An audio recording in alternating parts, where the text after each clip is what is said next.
कि कलयुग में जब मनुष्य धर्म के आचरण से हटकर अधर्म के पथ पर जा रहा होगा, सब ओर अन्याय और अनाचार का बोलबाला होगा, मानव अपने धर्म से विमुख होकर नीच कर्म में संलग्न होगा, उस समय प्रदोष व्रत ऐसा व्रत होगा जो मानव को शिव की कृपा का पात्र बनाएगा और नरक से निकाल करके शिव धाम को ले जाएगा।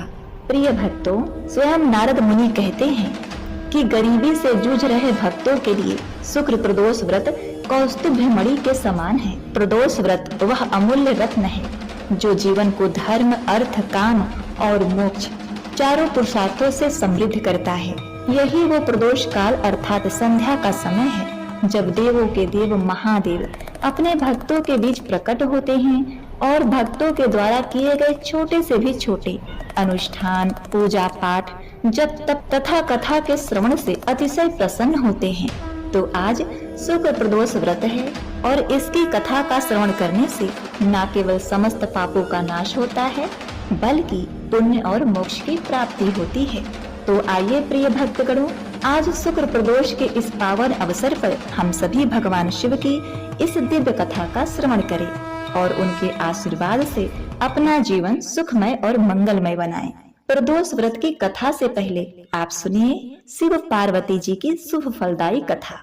एक समय की बात है, कैलाश पर्वत पर विराजमान भगवान शिव जी अपने गढ़ों से घिरे हुए थे। तभी माता पार्वती अपनी सखियों के साथ वहां पर आईं और बड़े ही प्रेम से भगवान शिव के चरणों में पुष्पांजलि अर्पित करके उनकी स्तुति करके उन्हें प्रणाम करने के बाद भगवान शिव की प्रदक्षिणा की। इसके बाद वे भगवान शिव के भोजन की व्यवस्था के लिए वहां से चलने लगी। तब महादेव ने उन्हें रोकते हुए कहा, हे देवी, आज आपके मन में कोई प्रश्न नहीं आ रहा। प्रिय भक्तों, क्योंकि देवी पार्वती अक्सर ही लोक कल्याण के हित के लिए महादेव से प्रश्न किया करती थी। अब भगवान शिव ने देवी पार्वती से कहा, देवी, अगर आपके मन में इस समय कोई प्रश्न उमड़ रहा है तो आप जरूर पूछिए। तब भगवान शिव से देवी पार्वती कहने लगी, हे नाथ, हे प्रभु, आप तो इस समय अपने गढ़ों को कथा सुना रहे हैं। ऐसे में मैं आपके इस प्रसंग में कोई भी बाधा नहीं डालना चाहती। देवी पार्वती की यह बात सुनकर भगवान शिव जी ने अपने सभी गढ़ों को वहां से जाने के लिए कहा। तब समस्त गढ़ों के चले जाने के बाद तब देवी पार्वती हाथ जोड़कर मुस्कुराते हुए भगवान शिव से कहने लगी, हे प्रभु, आप तो अंतर्यामी हैं, सबके मन का हाल जानते हैं और मेरे मन में भी जो प्रश्न उठ रहे हैं वे भी आपसे छिपे नहीं हैं। फिर भी यदि आप पूछ रहे हैं तो मैं आपको बताती हूँ। तब माता पार्वती ने भोलेनाथ के समीप बैठते हुए कहा, हे भोलेनाथ, आज मैंने पृथ्वी पर भ्रमण करते हुए जो कुछ भी देखा उसके बाद मेरे मन में 3 प्रश्न उठ रहे हैं। कृपया आप इन 3 प्रश्नों के उत्तर देने की कृपा करें। तब भोलेनाथ ने कहा, देवी, आपके मन में जो भी प्रश्न उठ रहे हैं आप उन्हें बिना किसी संशय के मुझसे कहिए। मैं निश्चय ही उन सभी प्रश्नों का उत्तर देकर आपको संतुष्ट करने का प्रयास करूंगा। आपका पहला प्रश्न क्या है? पहले आप अपने पहले प्रश्न के विषय में पूछिए। तब देवी पार्वती कहती हैं, हे महादेव, मेरा पहला प्रश्न यह है कि कौन सी छोटी गलती के कारण बड़े से बड़ा पुण्य भी नष्ट हो जाता है। मेरा दूसरा प्रश्न यह है कि इस संसार में सबसे बड़ी भूख क्या है। और तीसरा प्रश्न है, प्रभु, वह कौन सी चीज है जिसकी जितनी प्रतीक्षा करो वह उतनी ही बढ़ती जाती है। तब भगवान शिव जी ने देवी पार्वती के मन के संशय को दूर करते हुए कहा, हे देवी, अब मैं आपके इन सभी प्रश्नों का उत्तर एक कथा के माध्यम से देने जा रहा हूँ। आप ध्यान पूर्वक श्रवण कीजिए। तब भगवान शिव जी ने कथा प्रारंभ करते हुए कहा, हे देवी, एक बार सुशीला नाम की एक स्त्री व्रज के क्षेत्र में रहा करती थी। वह अपने पति से बहुत ही प्रेम करती थी और उसका जीवन भी पति के प्रति पूर्ण समर्पित था। वह एक पतिव्रता स्त्री थी। अपने पति के चरण स्पर्श करके ही उसके दिन का आरंभ होता था। रात को भी पति के चरण दबाते समय ही उसका दिन समाप्त होता था। पति दर्शन किए बिना वह जल की एक बूंद भी ग्रहण नहीं करती थी। वह अपने गांव में ही नहीं बल्कि व्रज भूमि के क्षेत्र में एकमात्र पतिव्रता के रूप में जानी जाती थी। देवी जब भी पति की बात निकलती तो सुशीला का नाम सबसे पहले लिया जाता। सुशीला को भी यह बात पता थी। सुशीला भी इस बात को जानती थी कि चारों तरफ मेरी बड़ाई होती है। एक दिन वह अपने सहेली के पास उसके घर गई। वहां जाकर उसने देखा कि सहेली के घर में तो तरह तरह के व्यंजन बनाए गए थे। उस स्वादिष्ट व्यंजनों की खुशबू पूरे घर में फैल रही थी। तब सुशीला ने अपनी सहेली से पूछा, कहो सखी, आज तुम्हारे मन में कोई विशेष आयोजन है? तुम्हारे घर में क्या है? इतने स्वादिष्ट व्यंजनों की खुशबू आ रही है। सहेली बोली, नहीं बहन, ऐसी कोई बात नहीं है। तब सुशीला कहने लगी, तो अच्छा, अवश्य ही तुमने यह स्वादिष्ट भोजन अपने पति के लिए बनाए होंगे। सहेली कहने लगी, नहीं, मेरे पति तो परदेश गए हुए हैं और यह सब तो मैंने अपने और अपने सासू माँ तथा बच्चों के लिए बनाया है। अपनी सहेली की बात सुनकर पतिव्रता सुशीला को हैरानी हो गई। तब वह अपने सहेली से बोली, हे सखी, तुम कैसी पत्नी हो?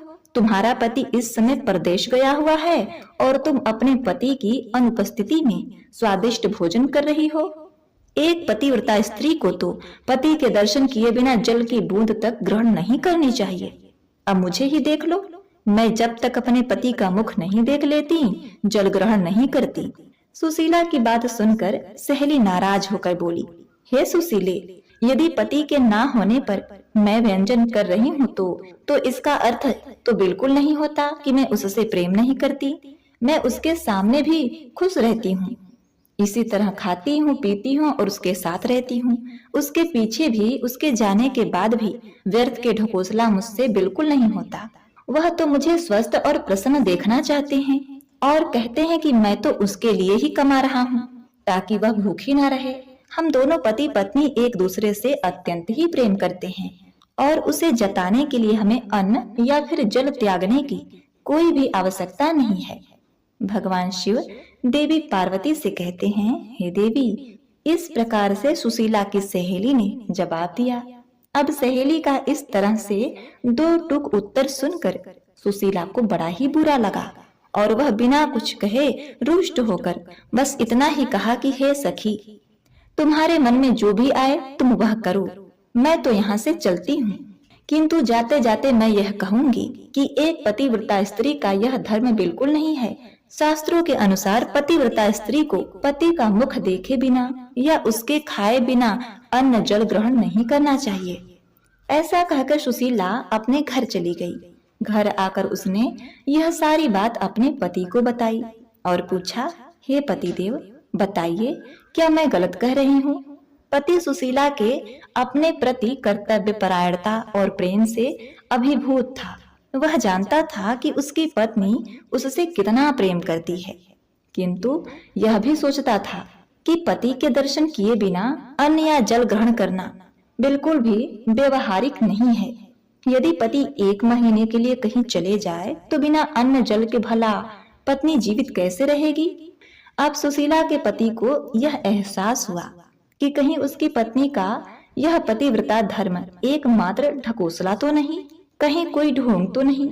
आखिरकार उसने निश्चय किया कि एक दिन वह अपनी पत्नी की परीक्षा अवश्य लेगा। इसके बाद वह सुशीला पर दृष्टि बनाए रखने लगा। अब तो वह अपने पत्नी की परीक्षा लेने के लिए कभी वह खेत से देर लौटता तो कभी स्नान करने में देरी लगा देता, तो कभी परोसा हुआ भोजन छोड़कर काम का कोई बहाना करके घर से निकल जाया करता। प्रिय भक्तों, लेकिन सुशीला हर बार उसकी परीक्षा में खरी उतरती। एक दिन पति ने सुशीला से कहा, हे प्रिय, आज मेरा मन हलवा पूरी खाने का हो रहा है, तुम तैयार करो, मैं तब तक खेत से लौटकर आता हूँ। ऐसा कहकर पति घर से निकल गया। अब सुशीला बहुत ही प्रसन्न मन से हलवा और पूरी बनाने में लग गई। जब हलवा और पूरी बनाकर तैयार हो गया तो उसकी स्वादिष्ट खुशबू से भूखी सुशीला के मुंह में पानी आने लगा। हलवा पूरी तैयार करके वह दरवाजे पर बैठकर अपने पति के आने की प्रतीक्षा करने लगी। हे देवी पार्वती, आप देखिए, प्रतीक्षा करते करते आधा दिन बीत गया। तब कहीं जाकर उसका पति वापस आया। तब उसने अपने पति से कहा, हे पतिदेव, आप कहाँ थे? जल्दी से स्नान करके आइए, मैं कब से आपके लिए हलवा पूरी तैयार करके रखी हूँ। प्रिय भक्तों, तब भगवान शिव से देवी पार्वती ने पूछा, हे प्रभु, फिर आगे क्या हुआ, यह भी तो बताइए। प्रिय भक्तों, तब भगवान शिव ने मुस्कुराते हुए देवी पार्वती से कहा कि देवी, स्नान करने के बाद सुशीला का पति जब आया तब वह अपनी पत्नी से बोला कि तुम थोड़ी देर और इंतजार करो, मुझे कुछ जरूरी काम है, मैं अपने मित्र के पास जा रहा हूँ। ऐसा कहकर वह और कोई बात सुने बिना अपने मित्र के यहाँ चला गया। अब इस प्रकार इंतजार करते करते सुशीला को शाम हो गई। अब भूखी प्यासी सुशीला अपने पति का इंतजार करते करते दरवाजे पर ही बैठी रही। रात होने पर जब उसका पति वापस आया तो आने पर वह थका होने का बहाना करके खाना खाने में आनाकानी करता रहा। तब सुशीला अपने पति से कहने लगी, हे स्वामी, मैंने इतने मन से और इतने जतन से आपके लिए हलवा और पूरी बनाकर रखा है और आप सुबह से रात होने को आई, आपने अब तक खाना नहीं खाई। प्रिय भक्तों, अब की बार बहाना बनाते हुए जैसे ही सुशीला का पति घर से बाहर जाने लगा तब घर के ही द्वार पर उसके पति का पैर फिसल गया और वह वहीं पर मूर्छित होकर गिर पड़ा। सुशीला ने अपने पति को हिलाने डुलाने की बहुत कोशिश की, लेकिन उसने देखा कि उसके पति की तो आंखें फैल चुकी थी। सुशीला समझ चुकी थी कि अब उसका पति इस संसार में ही नहीं रहा, उसकी मृत्यु हो गई। सुशीला बहुत जोर जोर से करुण विलाप करने लगी। तभी प्रिय भक्तों, महादेव की यह बात सुनकर देवी पार्वती सहम गई और उन्हें सुशीला के प्रति सहानुभूति होने लगी। तब भगवान शिव जी से उन्होंने पूछा, हे महादेव, हे पति परमेश्वर, फिर आगे क्या हुआ? तब भगवान शिव ने कहा, देवी, पति की मृत्यु का दुख सुशीला को बहुत था, लेकिन सुबह से रात होने तक भूखी बैठी सुशीला के मन में अब सुबह बनाए गए हलवा और पूरी घूमने लगे। अचानक वह रोते रोते चुप हो गई और मन में सोचने लगी, मेरा पति तो मर चुका है, अगर जोर जोर से रोऊंगी तो आस पड़ोसी सब एकत्रित हो जाएंगे और फिर सुबह से मैंने हलवा और पूरी बनाकर रखा है, फिर तो उसे खाने का अवसर ही प्राप्त नहीं होगा। क्यों ना पहले हलवा पूरी को खा लूं, उसके बाद ही मैं अपने पति की मृत्यु पर विलाप करूंगी। ऐसा सोचकर सुशीला रसोई घर में जाकर झटपट हलवा और पूरी खाने लगी। भगवान शिव देवी पार्वती से कहते हैं, देवी, दरअसल सुशीला का पति उसकी परीक्षा ले रहा था। वह वास्तव में मरा नहीं था, बल्कि वह तो चुपके चुपके सुशीला को देख रहा था। पेट भरकर हलवा पूरी खाने के बाद सुशीला मुंह धोकर लंबा सा घूंघट काढ़कर पति के सामने गई और उसे अपने सीने से लगाकर जोर जोर से दहाड़े मारकर रोने लगी। साथ ही साथ कहती चली जा रही थी कि तुम तो चले गए और मैं यहाँ अकेली रह गई, कितना अच्छा होता कि तुम भी मुझे अपने साथ ले जाते। तभी उसका पति उठ बैठा, कहने लगा कि हलवा पूरी खाकर डकार मारकर बैठी है और आंसू बहा रही है, मैं तेरा हाल जान चुका हूँ। अब तो पति के सामने सुशीला की सारी सच्चाई आ चुकी थी। वह लज्जित हो गई। सुशीला समझ गई कि उसका पति जीवित है और मरने का नाटक कर रहा है। शर्म के मारे उसने सिर झुका लिया और सोचने लगी कि क्यों ना मैंने अपने जीभ पर नियंत्रण रखा, किंतु अब तो उसके पतिव्रता धर्म की पोल खुल चुकी थी। भगवान शिव जी कहते हैं, हे देवी, इस दिन के बाद उसने कभी भी अपने पतिव्रता होने का ढोल नहीं पीटा। प्रिय भक्तों, ऐसा करने के बाद भगवान शिव जी देवी पार्वती से कहते हैं, हे उमा, आपके बाकी तीनों प्रश्नों के उत्तर भी इस कथा में हैं। आपका पहला प्रश्न था कि कौन सी भूल के कारण बड़े से बड़ा पुण्य भी नष्ट हो जाता है। तो हे देवी, उसका उत्तर यह है कि ढिढोरा पीटना। अगर कोई भी मनुष्य कोई भी पुण्य कर्म करता है, चाहे वह छोटा हो या बड़ा हो, अगर उसका ढिढोरा पीटता है और हर तरफ उसकी बड़ाई करता है, गुणगान करता है, तो उसका वह पुण्य नष्ट हो जाता है। चाहे व्यक्ति कितनी भी प्रयास क्यों न करे, उसने यदि बड़े से बड़ा पुण्य ही क्यों न किया हो, तो भी कभी भी उसका गुणगान नहीं करना चाहिए, नहीं तो वह उसी समय नष्ट हो जाता है। ऐसे में कभी भी कोई फल नहीं मिलता। देवी पार्वती, अब दूसरा प्रश्न यह है कि संसार में सबसे बड़ी भूख क्या है? तो हे देवी, इस संसार में सबसे बड़ी भूख है भोजन। और आपका तीसरा प्रश्न था कि वह कौन सी चीज है जिसकी जितनी प्रतीक्षा करो वह उतनी ही बढ़ती है। तो हे देवी, उसका उत्तर भी है भूख। जिसकी जितनी प्रतीक्षा करो भूख उतनी ही बढ़ती जाती है। जिस तरह सुशीला की भूख लगातार बढ़ती गई। तब देवी पार्वती ने कहा, हे प्रभु, आपने तीनों प्रश्नों का उत्तर देकर मुझे अत्यंत ही संतुष्ट किया। तब भगवान शिव ने कहा, हे देवी, आप तो जगत जननी हैं, आपसे क्या छुपा है। आप प्रश्नों को उत्पन्न करती हैं और प्रश्नों के उत्तर भी जानती हैं। फिर भी आपको मेरे समय व्यतीत करना, मुझसे संवाद करना अत्यंत प्रिय है। इसी गुण के कारण मैं आपसे बहुत ही प्रसन्न रहता हूँ और आपसे संवाद करके मुझे बड़े ही आनंद की अनुभूति होती है। तो प्रिय भक्तों, इस प्रकार भगवान शिव माता पार्वती की यह दुर्लभ कथा समाप्त हुई। हे भगवान शिव जी, हे माँ पार्वती, इस कथा कहानी को सुनने वाले अपने सभी भक्तों को इस कथा कहानी को सुनने का पुण्य उन्हें प्रदान करना। कहानी को कहते सुनते हुंकारा भरते सबका कल्याण करना। प्रेम से बोलिए ओम नमः शिवाय, नमः पार्वती पते, हर हर महादेव। प्रिय भक्तों, शुक्रवार के दिन पड़ने वाले प्रदोष को शुक्र प्रदोष व्रत कहते हैं। तो इस व्रत को करने से नकारात्मक सोच की समाप्ति होती है और धन मिलता है। तो आइए सुनते हैं शुक्र प्रदोष की कथा। बहुत समय पहले की बात है। एक नगर में 3 मित्र निवास करते थे। उसमें से एक राजकुमार था, दूसरा एक ब्राह्मण कुमार और तीसरा साहूकार सेठ का पुत्र था। उन तीनों मित्रों में परस्पर बहुत स्नेह था। तीनों ही विवाहित थे।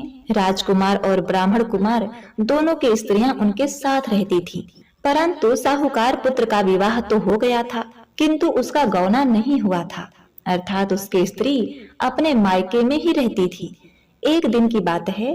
तीनों मित्र एक एक करके बैठे हुए थे और एक साथ बैठकर जीवन में स्त्रियों के महत्व की चर्चा कर रहे थे।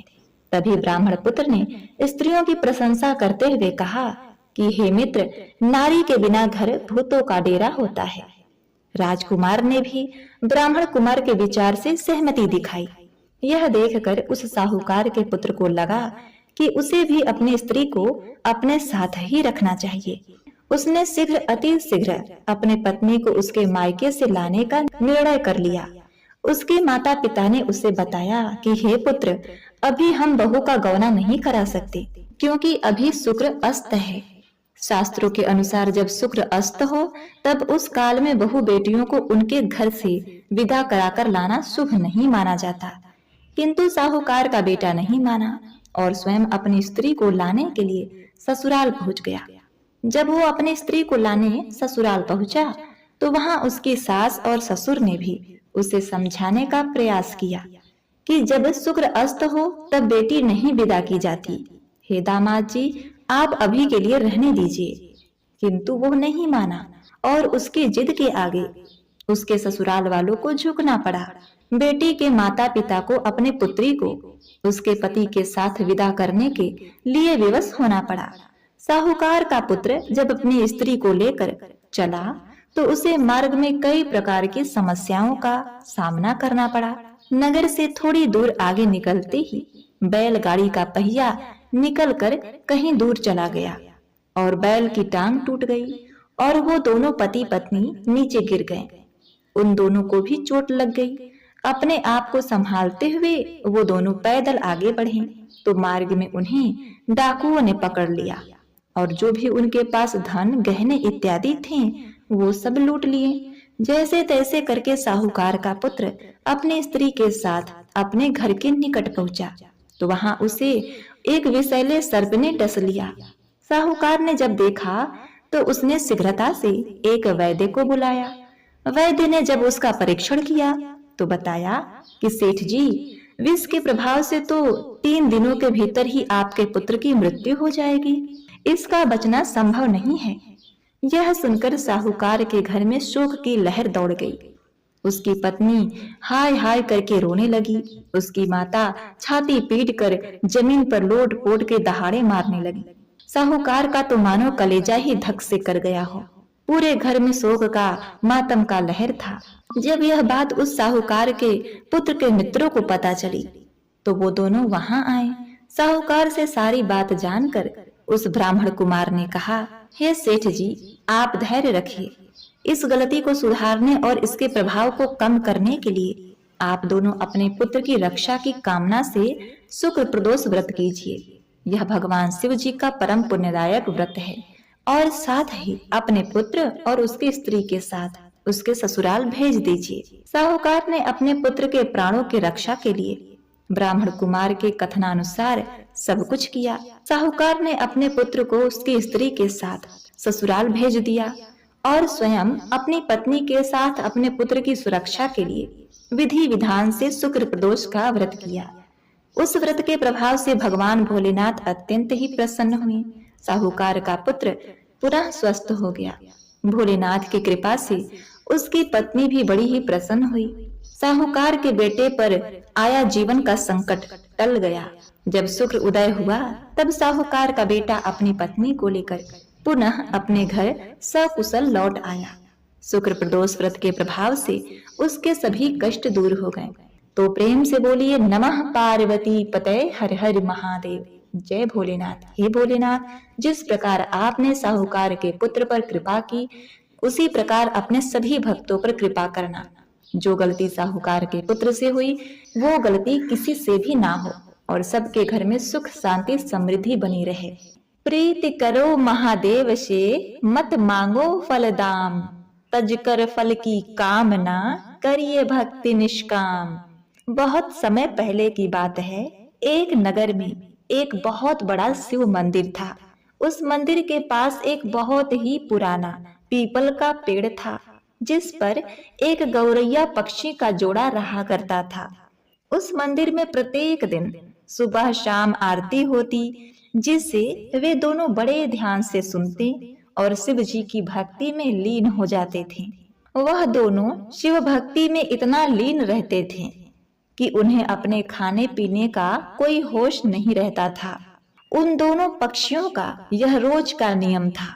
जब भी मंदिर की घंटी बजती और आरती होती तो वहां दोनों पहुंच जाते और भगवान शिव की आराधना करते। प्रिय भक्तों, इस प्रकार उनका जीवन यापन हो रहा था। उन्हें बड़ी आसानी से भोजन और पानी भी मिल जाया करता था।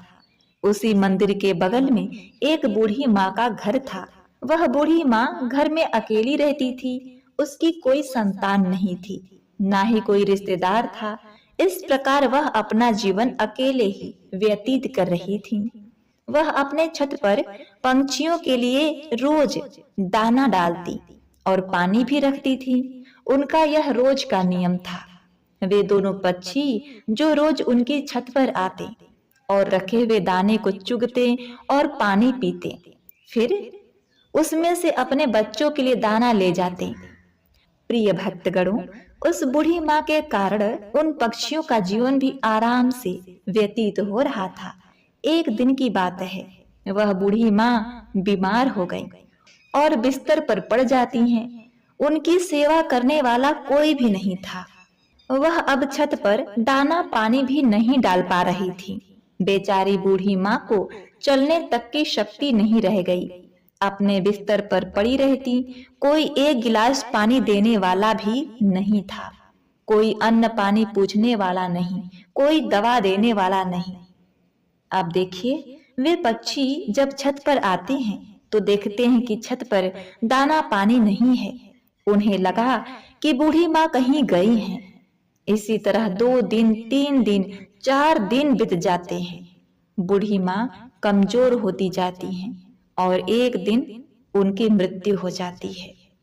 अब देखिए, वह दोनों पक्षी परेशान हो जाते हैं।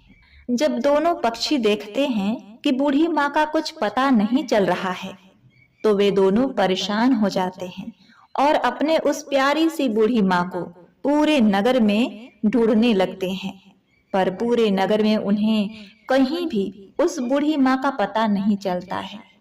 तब चिड़िया अपने पति चिड़ा से कहती है कि हे पिया जी, हमने बूढ़ी माँ को कितना ढूंढा पर बूढ़ी माँ हमें कहीं नहीं मिली।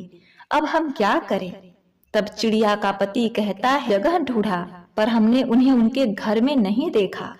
एक बार उनके घर में भी जाकर देखना चाहिए, कहीं वह बीमार तो नहीं। चिड़िया ने कहा, हो सकता है। अब देखिए, वह दोनों उस बूढ़ी माँ के घर के अंदर चली जाते हैं। अंदर जाकर देखते हैं कि बूढ़ी माँ बिस्तर पर थी। उनके शरीर में कोई हलचल नहीं थी। उन भोले भाले पंछियों ने उन्हें जगाने की कोशिश की, अपने पंखों से उन्हें हवा किया, लेकिन वह बूढ़ी माँ नहीं उठी। तब गौरैया का जोड़ा समझ गया कि बूढ़ी माँ अब इस दुनिया में नहीं रही, उनकी मृत्यु हो चुकी है। यह देखकर दोनों पंछी बहुत ही दुखी हो जाते हैं। बूढ़ी माँ का मुंह खुला हुआ था, शरीर के ऊपर मक्खियां भिनभिना रही थीं। उनकी ऐसी अवस्था देखकर उनके हृदय में बहुत ही पीड़ा होती है। अब वे तो पक्षी थे, क्या करते। अब उन्हें दाना चुगने दूर दूर जाना पड़ता। शाम को जब मंदिर का घंटा बजता है तो वह दोनों गौरैया पंछी का जोड़ा मंदिर में पहुंच जाते हैं और एक पैर पर खड़ा होकर भगवान शिव की आराधना तपस्या करने लगते हैं। कठोर तपस्या करते करते बहुत समय बीत जाता है, लेकिन वह लगातार शिव जी की भक्ति करते ही रहते हैं। 1 महीना बीत जाता है, पर वे बिना कुछ खाए पिए भगवान की भक्ति ही करते रहते हैं। तब उन पंछियों की भक्ति देखकर भगवान शिव जी बहुत ही प्रसन्न हुए और उन्हें दर्शन देते हैं और उनसे पूछते हैं, हे पंछियों, तुम्हें क्या चाहिए? तुम जो भी मांगोगे मैं तुम्हें अवश्य दूंगा। मैं तुम्हारे इस कठोर भक्ति से बहुत ही प्रसन्न हूँ। तुम दोनों ने नन्ही सी जान होते हुए भी अपनी क्षमता से बाहर जाकर मेरी भक्ति की है। तब गौरैया ने कहा, हे प्रभु, हमें कुछ नहीं चाहिए, बस आप हमारे बूढ़ी माँ को फिर से जीवित कर दीजिए, बस यही चाहिए। तब भगवान शिव शंकर ने कहा, यह सृष्टि का नियम है पंछियों, जो मर जाता है वह कैसे जीवित हो सकता है? मैं सृष्टि के नियम को कैसे तोड़ सकता हूँ? तब चिड़िया ने कहा, नहीं भोलेनाथ, हमें कुछ नहीं चाहिए, हमें तो बस हमारी बूढ़ी माँ ही चाहिए। शिव जी ने कहा, हे पंछियों, अब इस बूढ़ी माँ का शरीर गल चुका है, उसमें से कीड़े निकलने लगे हैं, उनका शरीर बेकार हो गया है, मैं उन्हें कैसे जीवित कर सकता हूँ? तब दोनों पक्षी जिद करने लगे और कहते हैं, हे भोलेनाथ, आपने हमें वचन दिया है महादेव कि हम जो भी आपसे मांगेंगे आप अपने वचन से पीछे नहीं हटेंगे। तब भगवान शिव ने कहा, तुम्हारे जिद और अपने वचन के कारण मैं विवश हूँ। तब शिव जी ने बूढ़ी माँ के शरीर को ठीक किया और फिर उसमें प्राण डाल दिए। बूढ़ी माँ फिर से जीवित हो गई। दोनों पंछी बूढ़ी माँ को अपने सामने देखकर बहुत ही प्रसन्न होते हैं। तभी बूढ़ी माँ अपने सामने, अपने समक्ष भोले शंकर को देखती हैं तो कहती हैं, हे नाथ, हे प्रभु, आपके दर्शन पाकर मेरे सभी जन्मों के पाप धुल गए। आपने मुझे दर्शन दिए हैं, हे प्रभु, मैंने ऐसा क्या काम किया था जो आपने मुझे फिर से जीवित किया? तब भगवान शिव शंकर ने कहा कि मैंने तुम्हें तुम्हारे कर्मों के कारण जीवित नहीं किया है, बल्कि इन 2 पंछियों के कारण जीवित किया है। इन दोनों गौरैया पक्षी के जोड़ों ने एक पैर पर खड़े होकर मेरी आराधना की। मैंने उन्हें आशीर्वाद दिया है और उन्हीं की वजह से तुम आज जीवित हो। यह पक्षी वही हैं जो तुम्हारी छत पर दाना चुगते हैं और पानी पीते हैं। सच जानकर बूढ़ी माँ को बहुत ही आश्चर्य हुआ। तब उसने भगवान शिव को प्रणाम किया और भगवान शिव ने कहा कि तुम्हारी भक्ति, इन पक्षियों के प्रति प्रेम और अन्नदान करने से मैं बहुत ही प्रसन्न हूँ। मैं तुम्हें आशीर्वाद देता हूँ कि तुम असाध्य से भी असाध्य रोग दूर कर सकती हो। तुम्हारे पास जो भी कोई आएगा उसकी सभी मनोकामनाएं पूर्ण होगी। यह सब जानकर बूढ़ी माँ को बहुत ही आश्चर्य हुआ। तब उसने भगवान शिव को प्रणाम किया और फिर भगवान शिव वहां से अंतर ध्यान हो गए। फिर वह बूढ़ी माँ अपने छत पर दाना और पानी रखने लगी।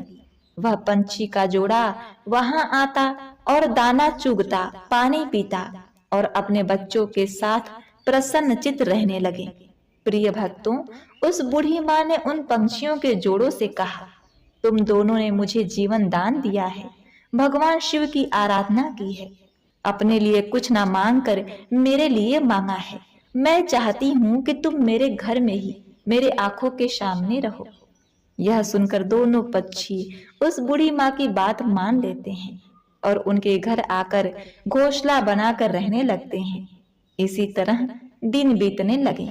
बूढ़ी माँ तथा पंछियों की चर्चा दूर दूर तक होने लगी कि एक बूढ़ी माँ है जो मरकर भी जीवित हो गई और उसमें अजीब सी शक्तियां आ गई हैं।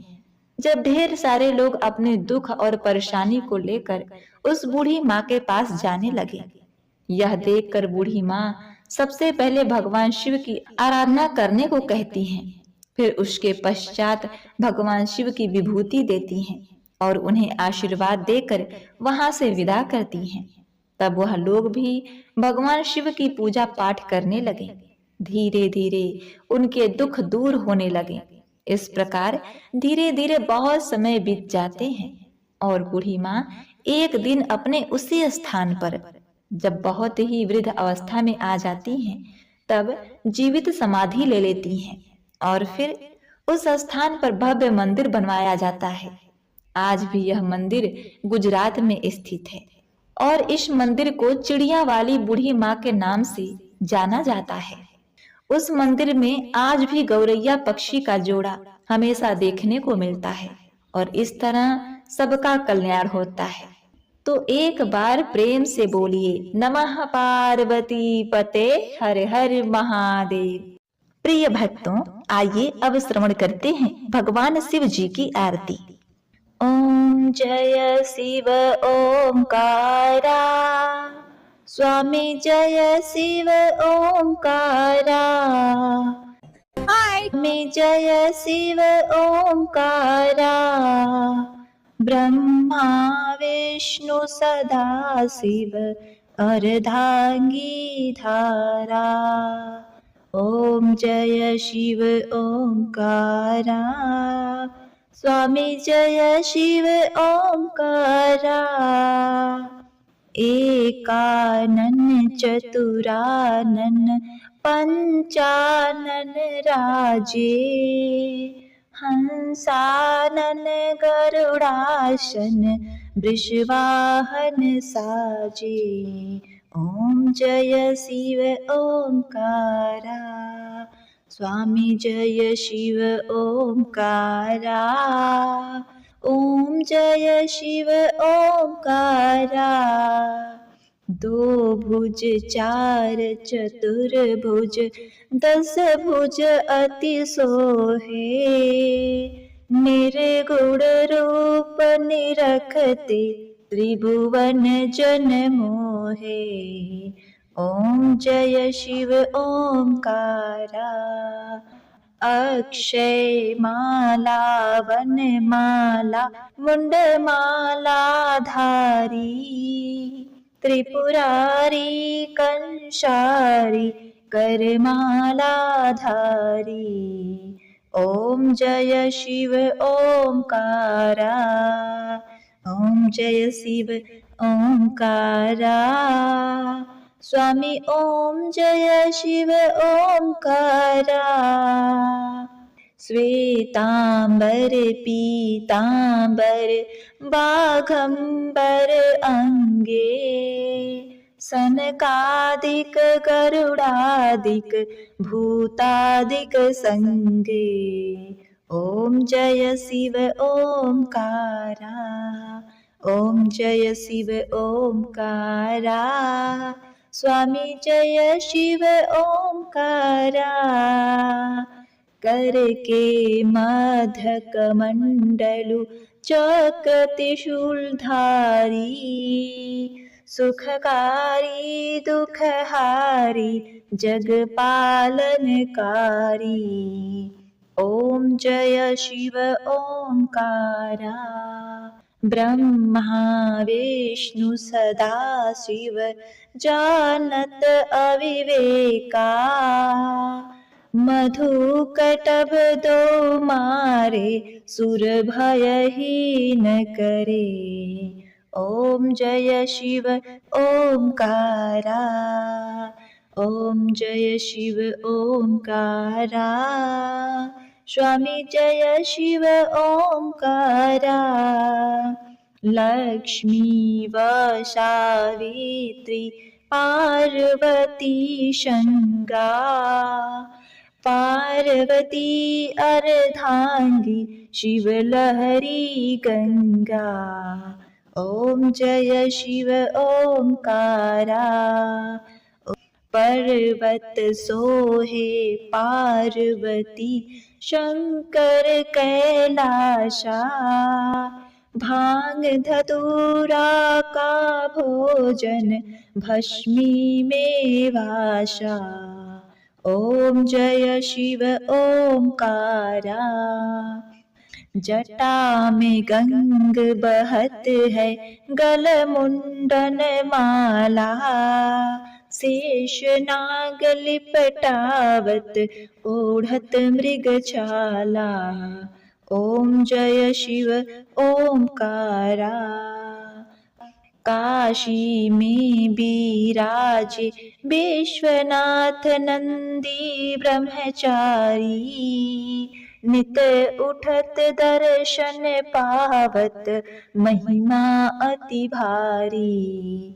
ओम जय शिव ओंकारा, ओम जय शिव ओंकारा, स्वामी जय शिव ओंकारा। त्रिगुण स्वामी जी की आरती जो कोई नर गावे, कहत शिवानंद स्वामी मन वांछित फल पावे। ओम जय शिव ओंकारा, ओम नमः शिवाय। नमः पार्वती पते, हर हर महादेव।